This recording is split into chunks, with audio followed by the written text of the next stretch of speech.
Salut à tous, c'est Seb pour Marketing Divergent. J'espère que tu vas bien, que ton business se porte bien. Et si c'est pas le cas, eh bien je pense que cette vidéo va t'ouvrir une nouvelle vision sur le business online. Mais avant ça, n'oublie pas de me lâcher un like, la cloche abonnée, il n'y a toujours pas d'impôt dessus, donc coche cette foutue cloche abonnée. Vous êtes encore plus de 70% à regarder mon contenu sans vous abonner. Vous abusez les gars, c'est gratos. Et si tu as quelque chose à me dire, n'hésite pas, la zone commentaire est faite pour toi. Je te rappelle également qu'il y a un lien en description, il est fait pour toi. Je t'offre un appel de 15 minutes avec mon assistant de business pour voir si tu es éligible au club privé de la Nation Divergente. Mais c'est surtout pour savoir si c'est fait pour toi. Tu vas pouvoir poser toutes tes questions, toutes tes appréhensions, toutes tes objections. Et si c'est fait pour toi, eh bien écoute, on t'offrira un accès royal au club privé de la Nation Divergente. Et si c'est pas le cas, ma foi, c'est pas grave. C'est peut-être parce que tu n'es pas encore prêt pour ça. Et dans ce cas-là, il y a toujours mes vidéos sur YouTube. C'est gratuit et c'est offert avec plaisir. Revenons à notre vidéo. Aujourd'hui, nous allons parler du travailler plus pour gagner plus. Cette fameuse notion qui a été introduite par notre super ex-président Nicolas Sarkozy à l'époque où la crise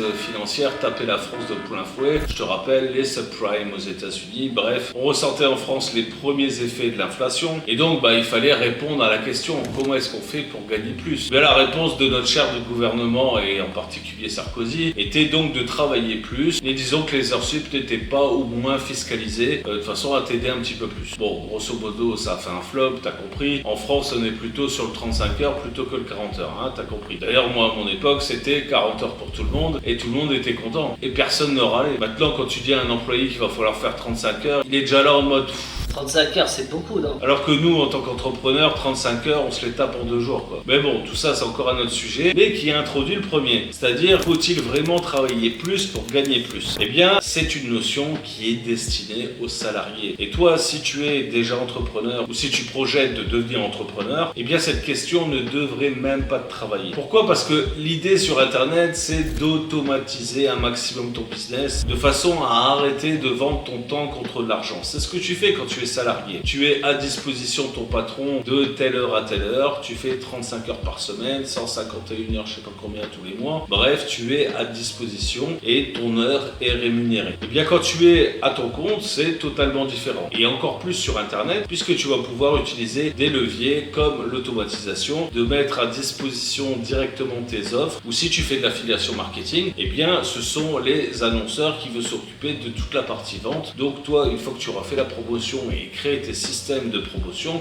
tu auras fait le boulot, quoi. Et c'est ce qui me permet aujourd'hui de te faire ce genre de vidéo. Tu vois, je suis en vacances, j'ai travaillé peut-être 1 heure ou 2 aujourd'hui, je vais refaire exactement la même chose demain, et puis quand je serai au bureau, je travaillerai un petit peu plus. Mais ce qu'il faut comprendre, c'est qu'au fil des années, je travaille de moins en moins. Et pourtant, mes revenus n'ont pas cessé d'augmenter. Alors je t'avouerai que je suis passé par une période où j'ai remis en question la structuration complète de mes business, parce que j'avais plusieurs sociétés, c'était un peu le bordel, et je voulais faire un petit peu de tout, et en faisant tout, tu fais tout et n'importe quoi. C'est un peu comme quand tu vas dans un restaurant et que la page elle fait 4 km de long, t'es sûr que tu vas bouffer du surgelé. C'était un petit peu le problème que j'avais aussi dans le business. Je voulais tellement faire beaucoup de choses, je suis tellement un touche à tout, j'adore tellement le marketing, le SEO, la création de sites, ce genre de choses, que finalement je travaillais beaucoup mais pour gagner moins. Et donc aujourd'hui je suis passé en mode Pareto. Alors c'est un grand mot parce qu'aujourd'hui le 20-80, j'ai toujours du mal à le faire et tu verras que même si tu essaies de l'appliquer au maximum, tu auras du mal en toutes circonstances de pouvoir appliquer 20% d'efforts pour 80% de résultats, mais c'est possible et on s'en rapproche rapidement. Dès l'instant on a compris qu'il ne fallait pas travailler plus, qu'il fallait travailler plus intelligemment. Ça passe aussi par la délégation. Souvent on s'acharne pour 2 francs 6 sous à vouloir tout faire soi-même. Alors je dis pas qu'il faut pas savoir le faire. Par exemple le montage vidéo, tu as remarqué que depuis quelques temps j'ai un monteur vidéo qui fait du très bon travail, je suis très content de lui et du coup j'ai plus besoin de me casser la tête avec ça. Je lui envoie mes rushs, il me fait des bonnes vidéos et il les publie même à ma place. Conclusion, j'ai gagné des dizaines d'heures par mois comme ça à ne plus devoir faire de montage. Alors je continue à en faire pour mes propres vidéos de formation, pour mes élèves, etc.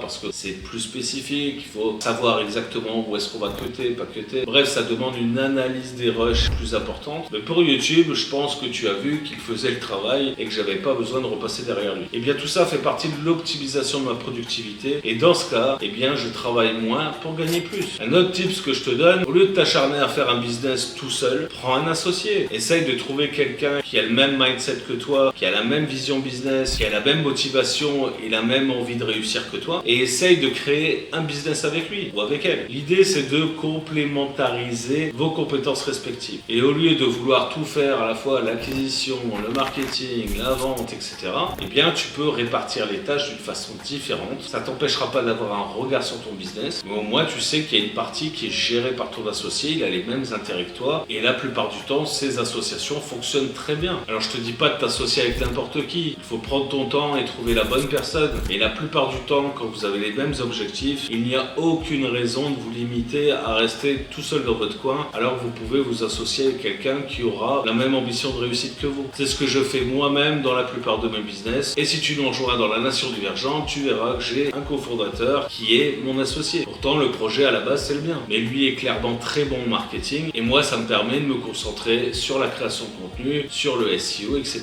Donc tu vois, cette répartition de tâches me permet de travailler moins pour gagner plus. Il faut vraiment sortir des carcans habituels, surtout qui viennent du business physique, où prendre un associé, ça devient compliqué, alors que sur Internet, c'est monnaie courante. Et si tu ne souhaites pas t'associer, eh bien n'oublie pas qu'il y a des plateformes de freelancing comme Fiverr, ComeUp, Upwork ou Malte qui te permettent de trouver des freelances qui vont te permettre de te soulager de certaines tâches. D'ailleurs, tu trouveras en description de cette vidéo un lien pour de l'outsourcing. J'ai fait une interview avec un de mes amis qui s'appelle Tristan, qui est une société à Madagascar et qui propose de louer du personnel ou des assistants ou assistantes à bas coût, mais avec une promesse de qualité qu'il arrive à tenir. C'est aussi une bonne solution pour avoir du personnel et pour éviter soit le freelancing, soit l'association, qui est ma foi peut-être un peu plus compliqué pour certaines personnes qui ont du mal à faire confiance. Quoi qu'il en soit, sur Internet, tu as 10 000 façons d'optimiser ta productivité, d'optimiser ta visibilité sur les réseaux ou autre part. Tu as 10 000 façons d'acquérir du trafic et de constituer une audience ultra qualifiée. Tout ça, ça va te permettre de travailler beaucoup moins et d'avoir beaucoup plus de résultats. Si tu as apprécié cette vidéo, n'oublie pas de me lâcher un like, la cloche abonnée, il n'y a toujours pas d'impôt dessus. Et si tu as quelque chose à me dire, la zone commentaire est faite pour toi. Je te souhaite le meilleur et bonne chance pour ton business. Ciao, bye, c'était Seth. Ciao les gars.